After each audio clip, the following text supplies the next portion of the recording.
4차 산업과 디자인 패러다임 변화 일부.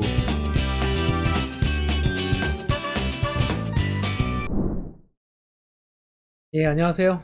예, 첫 강의 시작하도록 하겠습니다. 강의 제목은 4차 산업과 디자인 패러다임 변화입니다. 총 1부, 2부로 나눠서 여러분들한테 강의를 진행해 드리도록 하겠습니다.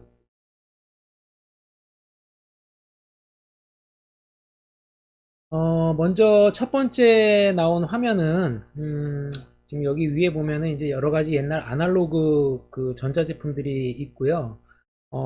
이제, 글쎄요, 지금 이제 현재를 기준으로 했을 때, 이러한 모든 아날로그 전자기기들은 이제 다 금고 속에 들어가고, 이제 이러한 것들을 재활용해서 어떤 새로운 함축적이고 압축된 어떤 새로운 미디어 문화, 사회 문화가 이제 앞으로 다가올 것 아닌가, 그러한 의미로 제가 한번 그 포스터를 만든 작품입니다.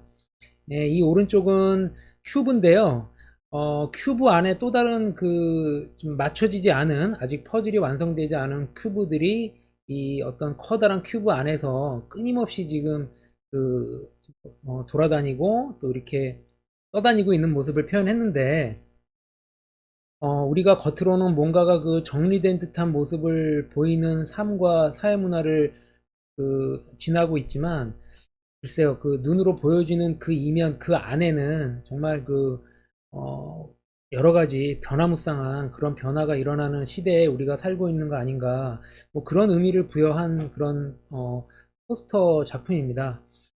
제가 이 작품, 두 작품을 서두에 보여드리는 이유는 이후에 제가 여러분들한테 그 소개해드리는 강의 내용에 어, 상대방한테 자기가 생각하는 어떤 생각이 있으면 그것들을 상대방한테 어떻게 시각적 비주얼로 설명을 그, 할 수 있는가, 어떻게 시각적 비주얼로 표현했을 때 상대방이 그것을 잘 이해하고 받아들이고 공감을 해줄 수 있는가, 뭐 이제 그러한 부분에 대해서 이제 그 이야기를 하고 싶은 그런 어떤 서두에 해당하는 그런 내용이라고 보시면 될 것 같습니다.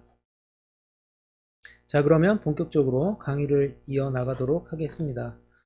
첫 번째 목차, 목차를 보여드릴 건데요. 4차 산업은 무엇인가?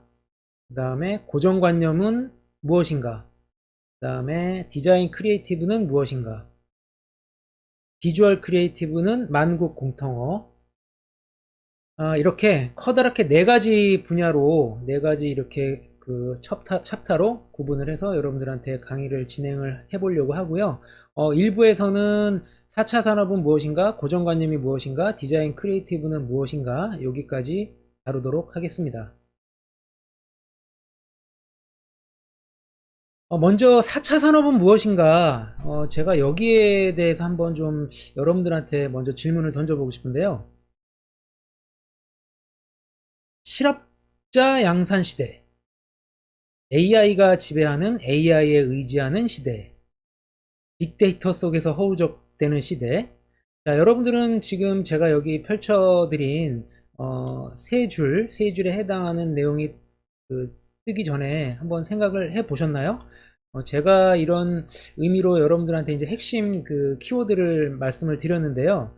4차 산업은 무엇인가라고 한 질문에 여기 세 가지 간략한 그런 그 요약을 여러분들한테 보여드렸습니다. 과연 왜 이런 요약을 여러분들한테 말씀 드렸을까요?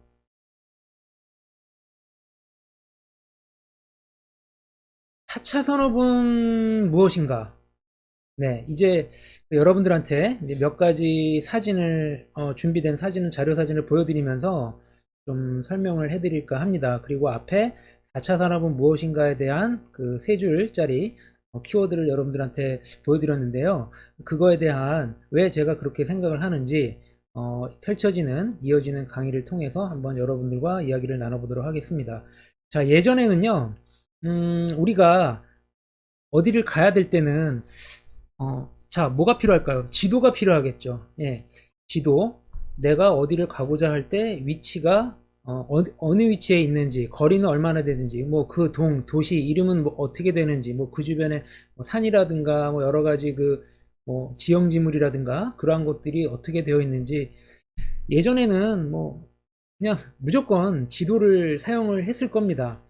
자, 그런데 어느 순간 우리 주변에 지도책을 보는 사람을 여러분들이 본 적이 있나요? 저도 최근이 아니라 뭐 어느 순간부터는 지도책을 보면서 지도를 펼치면서 자기가 가고자 하는 목적지를 이렇게 살펴보고자 하고 이렇게 연구하는 사람을 본 적이 없는 것 같습니다.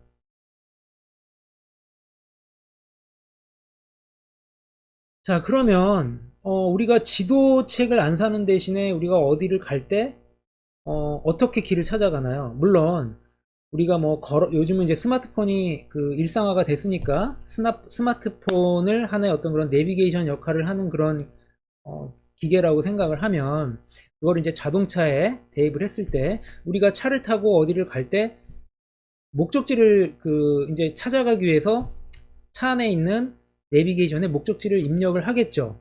예, 그러면은 그 인공위성 그 GPS하고 연결된 신호를 받아서 내비게이션이 실시간으로 그 길을, 내가 가고자 하는 길을, 가장 최적의 길을 찾아가지고 알려줍니다. 자, 그런데 여기에 더해서 예전에는 그 인공위성을 통한 그 위치 정보만 확인을 해서 그 미리 내비게이션 지도에 입력이 돼 있는 그런 가르쳐주는 그 길을 찾아서 우리가 그 목적지를 갔는데, 지금은 내비게이션이 우리가 그 통신사하고 실시간으로 연결이 돼 있어서 그 우리 통신 서비스를 바탕으로 해서 실시간으로 교통 정보를 받게 되죠. 그러면 우리가 내가 A에서 B까지 어떤 목적지를 향해서 갈 때, 예전에는 내가 거기까지 가는 중에 도로 중간에 어떤 상황이 일어나는지 알 수가 없죠. 그런데 지금은 실시간으로 정보를 받으니까 어느 길은 지금 현재 뭐 차가 많이 막히고, 어디는 뭐 도로 공사 중이고, 어디는 뭐 길이 차단돼 있고, 그러한 부분들을 우리가 실시간으로 교통 정보를 반영해서 찾아갈 수 있기 때문에 굉장히 편리하게 목적지까지 최단 시간으로 편리한 길로 갈 수가 있게 되었죠. 점점 그 지도책에서 단순하게 내비게이션 그 기계로 넘어온 게 아니라 거기 어떤 통신 발달로 인해서 더 효율적으로 길을 찾아주고 시간을 절약해주는 그런 식으로 발달이 돼 가고 있는 것이죠. 자, 여기 청소도구가 여러분들한테 지금 보여질 겁니다. 청소도구가 여러분들한테 보여지는데요. 왼쪽에는 그 걸레하고 뭐 이렇게 빗자루죠. 빗자루하고 그 어떤 먼지 바지 이런 것들이 있습니다. 뭐 여기 가운데 있는 사진에도 마찬가지고 오른쪽에도 뭐 기본적으로 청소도구가 있습니다.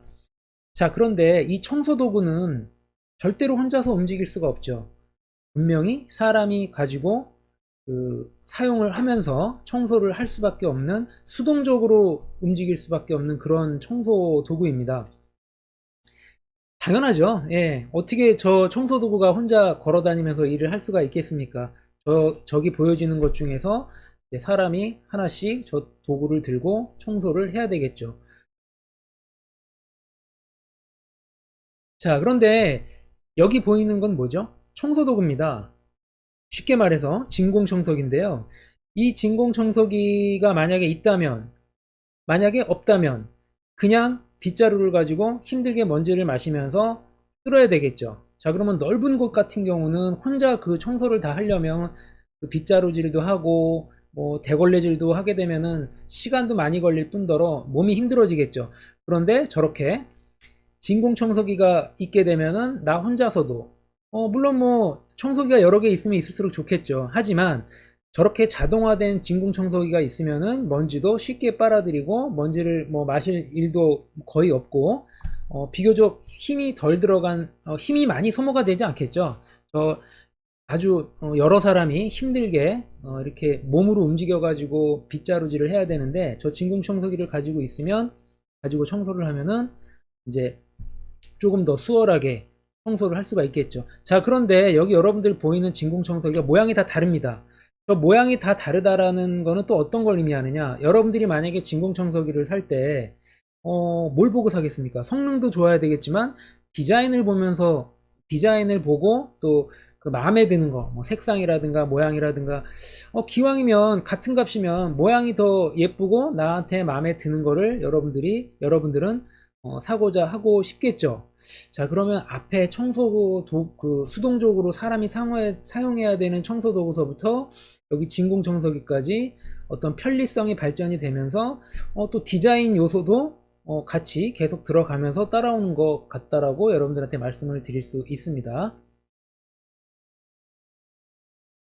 자, 여기는 이제 이것도 마찬가지로 이제 진공 청소기인데요. 여러분들 뭐 이제 많이 일반화가 됐을 겁니다.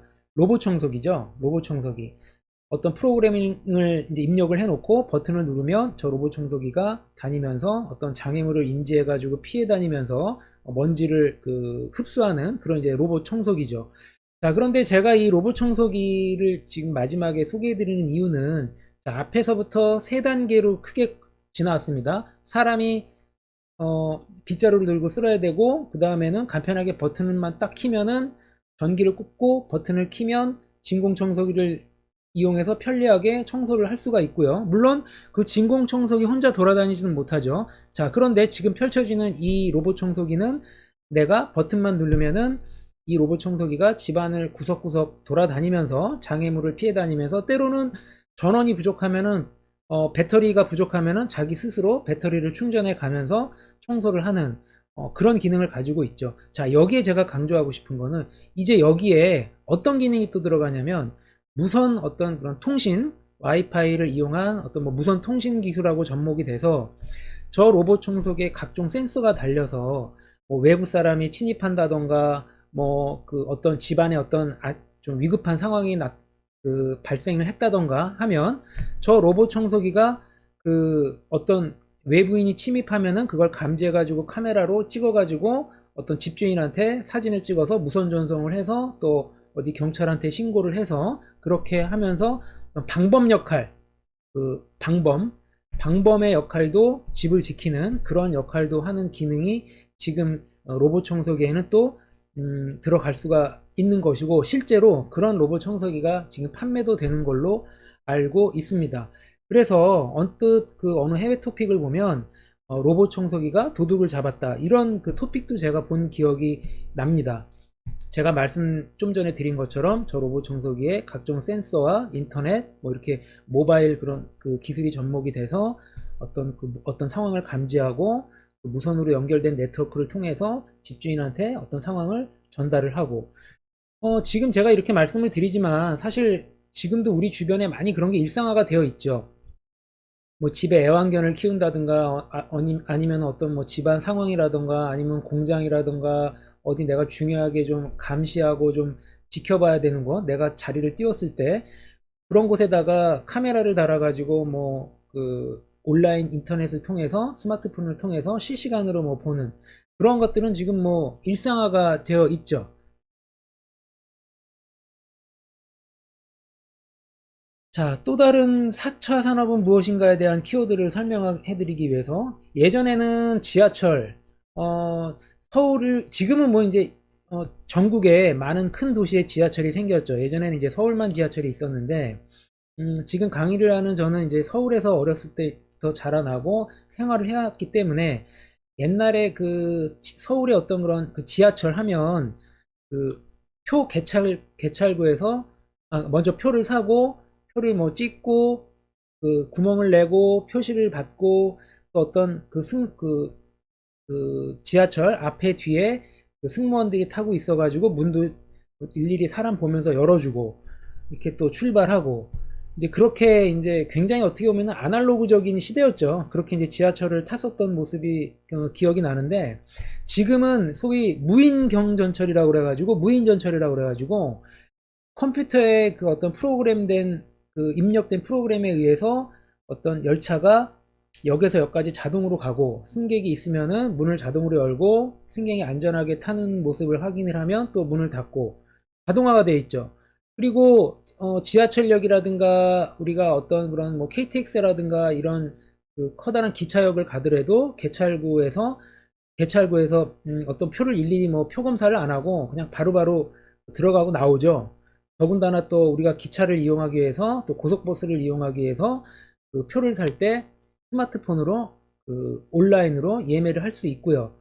자, 예전과 지금을 보면 이렇게 대중교통을 타는데도 저렇게 그 자동화된 부분이 굉장히 있죠. 자, 그럼 저길 보면서도 여러분들이 이제 지금 이 그림을 보면서 여러분들이 생각할 수 있는 부분은, 자, 청소하는 인력이 자동화가 되니까 많이 줄어들 수가 있겠죠. 그리고 이렇게 대중교통을 어떤 움직이기 위해서 필요한 인력들이 많이 줄어들기 때문에 또 어떤 인원 저 분야에서 일할 수 있는, 결국에는 일자리가 줄어들 수가 있는 거겠죠. 많이 자동화가 되니까요. 자, 그 다음 이제 고정관념이 무엇인가, 이 부분에 대해서 여러분들한테 말씀을 드리겠습니다. 생각나는 대로 항상 그렇게 생각했으니까, 다른 생각이 안 나니까. 자, 이렇게 세 가지 키워드로 정리를 해봤는데요. 음, 고정관념. 정말 평범하게 생각하는 거가 떠오르는 게 어떻게 보면 고정관념이라고 할 수도 있고, 내 생각과 다른 사람과의 생각이 별로 차이 안 나는 것. 이때까지 그렇게 해왔으니까. 뭐 그렇게 생각을 할 수가 있겠죠. 자, 그런데 우리가 어떤 창의적인 디자인과 아이디어를 풀어나가기 위해서는 그 고정관념 그대로 생각을 하고 어떤 거기에서부터 아이디어가 출발이 되면 어떤 좀 새로운 크리에이티브가 나오기 힘들다고 할 수가 있겠죠. 자, 그러면 고정관념이 무엇인가? 여기 제가 몇 가지 그림을 이렇게 그렸는데요. 한번 볼게요. 자, 여기 동그라미를 두 개가 그려져 있습니다. 동그라미가 두 개씩 그려져 있어요. 자, 어, 여러분들한테 만약에 동그라미를 두 개 그리라고 그러면 여러분들은 어떻게 그렸을까요? 물론 지금 화면에 이렇게 나와 있습니다. 자, 여기 나와 있는 거는 제가 학생들을 가리킬 때 처음 볼 때 이렇게 네모 박스 안에 원을 두 개를 그리라고 미션을 줍니다. 그러면은 한 열에 9명 이상은 이렇게 그리죠. 똑같죠? 원 두 개를 거의 똑같은 원을 그립니다. 자, 제가 지금 원 두 개를 그리라는 미션을 가지고 고정관념이 무엇인가라는 거를 설명을 해드리고 있는데요. 한번 계속 이어서 보시기 바랍니다. 자, 어떤 친구는 원을 두 개 그리지만 하나는 크게 그리고 하나는 작게 그립니다. 자, 그러면 큰 걸 그리고 작은 걸 그리고, 자, 그럼 거기에서 또 약간 작은 것과 아주 많이 작은, 그 차이가 많이 나는 그 크기의 원을 두 개를 그릴 수도 있겠죠. 자, 처음에 똑같은 원 두 개 그린 거, 뭐 별로 재미가 없죠.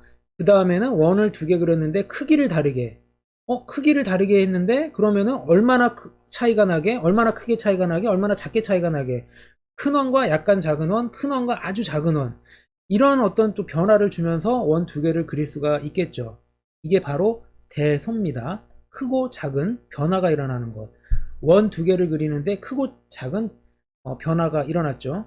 자, 그리고 여기서는 크고 작은 원 두 개를 그렸는데 위치가 다 다릅니다.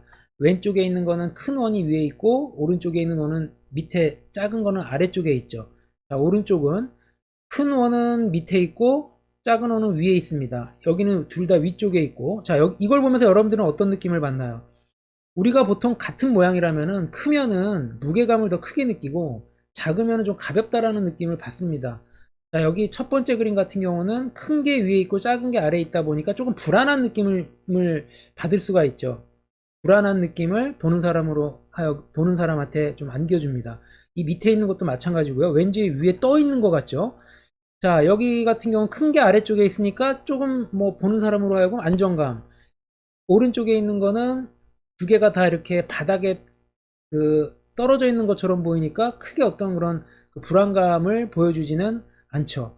자, 이렇게 원 두 개를 그리면서 크기를 다르게 그리면서 위치에 대한 변화를 주니까 어떤 균형감, 안정감, 불안감을 여기에서 또 나타내 줍니다. 자, 원 두 개를 그리는데 이렇게 다양한 느낌을 주고 있는 것이죠. 자, 이제 어떤 친구는, 이제 여기가 재밌는 부분인데, 이제 어떤 친구는 10을 그리고 11을 그렸어요. 자, 이게 과연 10이고 11일까요? 원을 옆으로 돌리면, 동전을 옆으로 돌리면은 일자로 보이겠죠. 자, 이걸 그린 친구한테 설명을 해보라니까 원을 옆으로 돌렸다고 합니다. 굉장히 기발하죠. 자, 이것도 원을 옆으로 두 개를 돌리면은 11자로 보이는 거죠. 이걸 그릴 때는 학생들한테 어떻게 그리라는 그 어떠한 제한도 안 줬습니다. 다만 딱 두 가지 제한만 줬죠. 네모 박스 안에 원 두 개만 그려라. 딱 이렇게만 얘기했습니다. 어떠한 원을 그리라는 말은 수식어는 붙이지 않았거든요. 자, 어떤 친구는 하나를 그렸어요. 어떻게 설명했을까요? 작은 원은 뒤에 있다고 얘기했습니다. 가려서 안 보인다. 이 원은 뭘까요? 타원형이죠. 타원형을 그리면 안 된다라고 얘기하지도 않았기 때문에, 그런데 대부분이 동그란 원을 그립니다. 자, 이거는 이렇게 불투명하게 가린 원, 이거랑 거의 같은 맥락이죠. 이거는 완전히 가린 거고, 이 밑에 지금 이 원은 공이라고 그 생각을 하면 축구공 뒤에 어떤 그런 야구공, 작은 공이 뒤에 있는 것처럼 느껴지겠죠. 자, 여기 오른쪽에 하단에 있는 이제 그림이 가장 좀 신선했는데요. 이렇게 그렸습니다. 이렇게. 이거는 지금 제가 참고로 점점점 찍은 거고요. 왜 이렇게 그렸나 물어봤더니, 아, 저는 더 큰 원을 그리고 싶었습니다. 해가지고 이렇게 원의 부분만 그린 겁니다. 아, 정말 기발하죠. 예. 저조차도 학생들한테 어떠한 원을 그리라고 미션을 줬는데 정말 이렇게 그려낼 거라는 거는 상상도 못 했거든요. 아, 부분만 그리면서 원을 표현했다.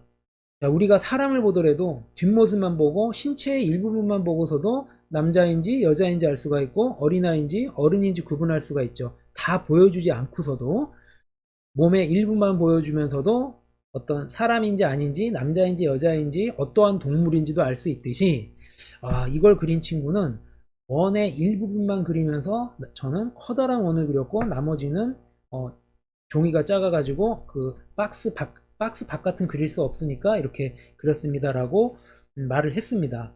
자, 여러분, 이 원 두 개 그리는 작업 가지고 지금 이 마지막 설명을 들으면서 여러분들 어떤 생각이 드나요? 굉장히 정말 간단한 미션 하나만 가지고도 여러 가지 느낌을 보여줄 수가 있구나. 자, 여러분, 공감하시나요? 이 원 두 개를 그리면서 느낄 수 있는, 상대방한테 제공할 수 있는 다양한 느낌. 자, 그러면 디자인 크리에이티브는 무엇인가? 아, 이 부분에 대해서 한번 여러분들한테 말씀을 드려 볼게요. 디자인 크리에이티브는 무엇인가? 자, 여기 원 두 개, 원이 아니라 사각형 두 개를 그렸는데요. 사각형 두 개.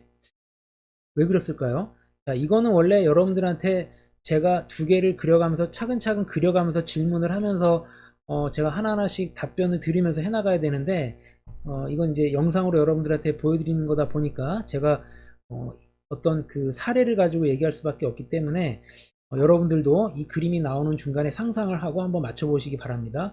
이 네모를 두 개 그렸어요. 뭐가 느껴지죠? 자, 이제는 뭐가 느껴지죠? 어떤 사람들은, 어떤 학생들은 문인가요? 이렇게 물어봅니다. 맞습니다. 문입니다. 자, 이렇게 동그라미를 두 개 그리니까 확실하게 문같이 보이죠?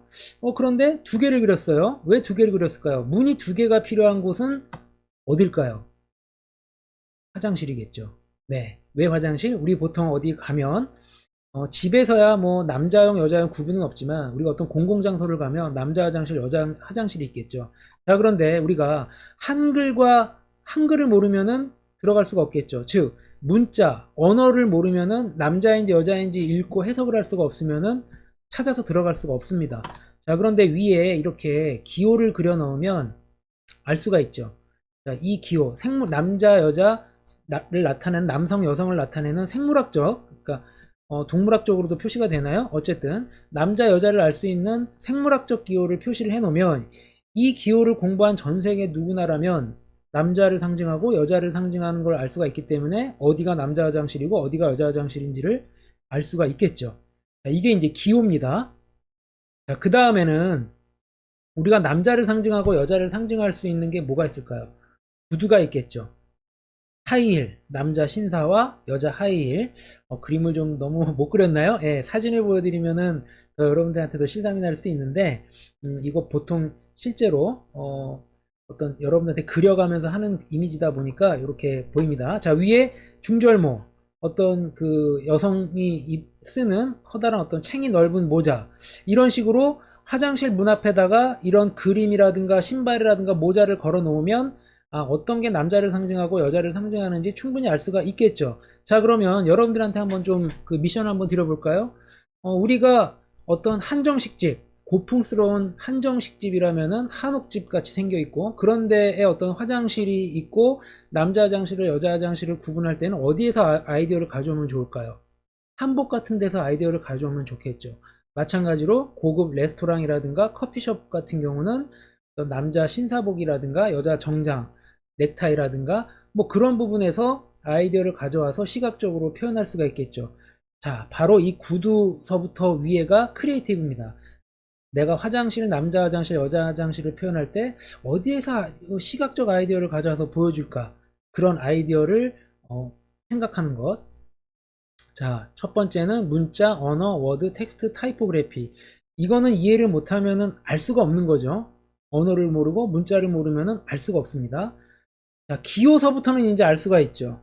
하지만 기호만 계속 사용하면은 재미가 없잖아요. 자, 그 다음부터 다양한 아이디어, 다양한 시각적 아이디어로 남자 화장실, 여자 화장실을 나타내는 사인 디자인을 디자인을 만들어낼 수가 있는 겁니다. 여기서부터가 이제 크리에이티브라고 볼 수가 있는 겁니다. 상상력을 동원하는 크리에이티브. 지금까지 정리한 내용을 간단하게 요약을 하면 처음에 여러분들한테 그 4차 산업을 무엇으로 정의했는가 몇 가지 키워드를 여러분들한테 얘기를 했는데, 결국에는 우리 주변의 많은 것들이 자동화가 되면서, 그 자동화가 된다는 건 무엇을 의미하나요? 그 우리가 일을 하는 사람이 필요한 일자리가 많이 줄어든다라는 것을 의미할 수도 있겠죠. 그리고 아까 청소기를 여러분들한테 보여드렸었죠. 거기 다양한 모양과 다양한 디자인이 있습니다.